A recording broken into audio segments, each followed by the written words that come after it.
I would do a video response to 4C Hair Chick, who also came out to my event and supported. So thank you, love, for coming all the way from Atlanta. It's greatly appreciated. We'll definitely have to collaborate sometime soon. But recently she put up a video and she is talking about kind of like being teased and how she perceives beauty, and I'm so paraphrasing here. But the gist of the video is about, you know, coming into your own and feeling confident in your own skin, even though people have like blatantly gone up to her face and told her she was ugly. And she's not. So I kind of want to do a video response because I have had several mothers leave different comments, different points on either my Instagram, my YouTube, or my Facebook, letting me know that like they show their videos to their daughters, or my pictures to their daughters. Whether, I think one woman commented about her daughter having thick eyebrows, or like the other about her daughter having a different texture of hair from everyone else.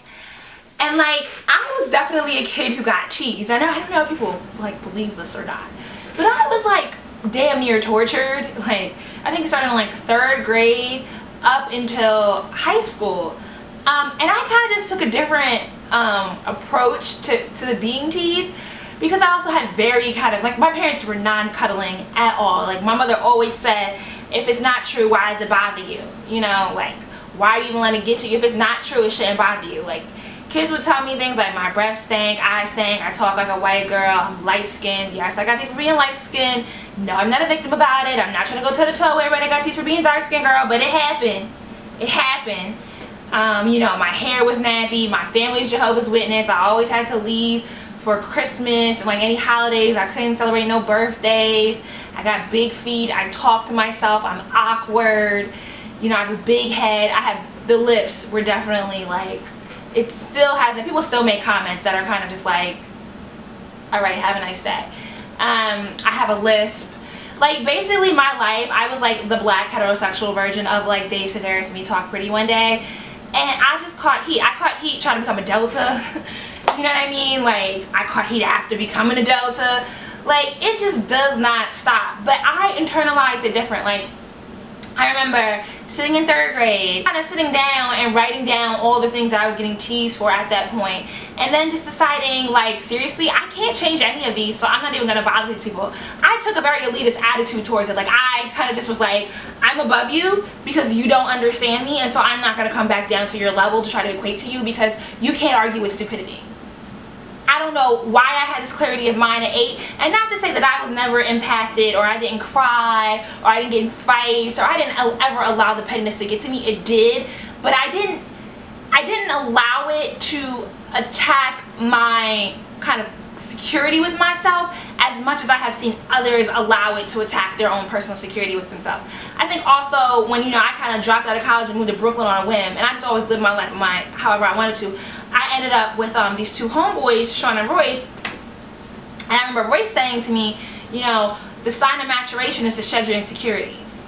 And so while I had allowed some of those things to become my own insecurities, I did kind of, you know, from like 19 up until currently, I've shed a lot of my insecurities, and I've really kind of come into myself. And I think that between my, you know, 10-year-old self saying, hey, you know, a lot of what these kids are talking to me about is BS anyway. Like, I'm gonna get teased for things regardless because I can't change these things about myself. I can't change that I have big feet. I can't change that my parents are Jehovah's Witnesses. I can't change that I have big lips, big nose, and a big head. I can't change that my hair is nappy. Like, I don't want to change the way I talk. And you know, now as an adult, I get accused of talking ghetto or not being educated. So you can never win with people. And so what I really want to get into saying to this, and I want to say this to every young girl out there, you know, the biggest and the best thing I can tell you is that you create your own reality. You allow things to matter in your life that you allow to matter. Like, if I want to say the girl at, you know, in my 8th grade class who told me that I couldn't, you know, that I didn't know what rap music was, and so therefore I wasn't black. If I wouldn't allow her to determine who I was as a black woman, then I had to make that in my mind. There's a quote by Eleanor Roosevelt that I don't remember, but I will put it across the screen, girl. But yet, all that. Like, you allow to matter in your life what you feel is matter. You personally give things importance. And it took me a while to kind of really, you know, I had a slight understanding of this in my third grade self to my young adult self who moved to New York. But I think what really kind of changed that was, one, becoming a Delta. Now, after I crossed, you know, you look at a lot of these women and you're like, oh my gosh, you're so great, you're doing X, Y, Z, da da da, and then you get in and you realize that everybody's shit stank just as much as the next person's. Like, you know, there are some great women. I am so happy that I did it, but I really kind of had an awakening and realizing how human people are that I had kind of exalted to another level.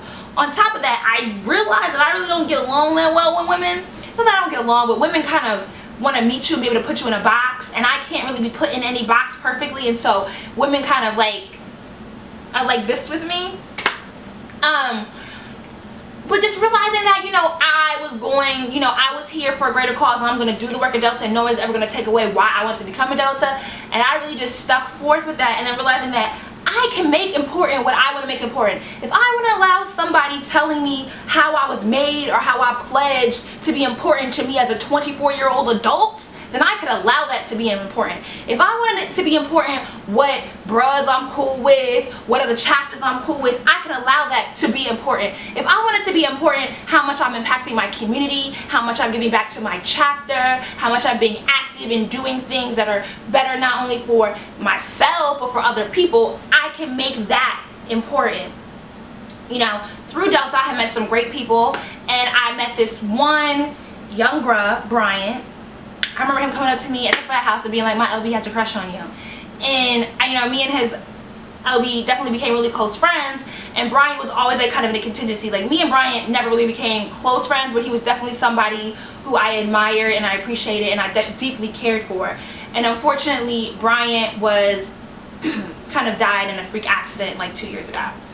And I remember getting the call like 1 o'clock in the morning and being told what had happened, and like literally my reality stopped, because this is someone who I had thought was going to be around for forever. He might not have been somebody that I talked to every day, but I just knew I was going to see him as a little short behind 50 years from now with his grandkids. He was still going to talk about love is the answer, and it's about, like, you know, all this peace and blessings and these better things that should motivate us in life and progression. You know, I just knew he was just going to be that person. He was always going to be around, and literally that moment my reality stopped. And I think in the age of social media, it was really weird to go on Facebook and Twitter and Instagram and see everyone else's life just moving along. Like, everyone else wasn't grieving like I was grieving. Like, people were having great days, people were having babies and getting married and doing all these other things, and things that mattered to them were happening in their lives, and my whole thing was just like, mentally I have to reshape my reality because I had placed this person at different points in my future, and now I have to reshape my future. And we weren't even that close, so I don't want to take away, you know, what someone who was like his LB, who talked to him every single day, what he had to go through in like reshaping his reality. And you know, it's 2 years later, and it's still really, really weird. Like, if I sit down and think about it, like, it doesn't seem real to me, but like this, it made me honestly realize kind of, I allow to be important in my life what I allow to be important. I cause things to be an issue. And so therefore I've been able to let go of a lot of things that might affect another person. I've been able to do a lot more and persevere a lot more. And like, life ain't easy. Like, I'm gonna tell you, not ice cream, lollipops, and cupcakes, girl, by any stretch of the imagination. It is difficult to march by the beat of your own drum. It is very difficult to control your reality and stay in this lane because of social media, because everybody presents these images of what life should be or how they're living or what they classify as beauty.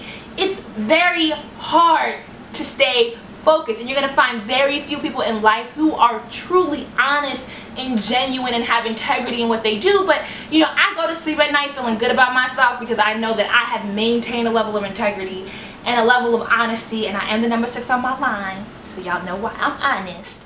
But you know, that I've obtained that, I've maintained those things above all, and so I can feel good about the decisions that I make in life. If I tell you how much heat I went through prior to putting this event together, and I still persevered with a smile on my face and pulled it together and got it together, I don't think other people would have been able to do it. I don't think people would have kept on. Like, I didn't have a place to live for 2 weeks when I moved out here to DC. Like, it's been real, and I'm never going to allow anyone else to impact my reality that so negatively deters me from doing things that I know I can do and I can achieve, because at the end of the day, you can't blame anybody else for how your life turns out.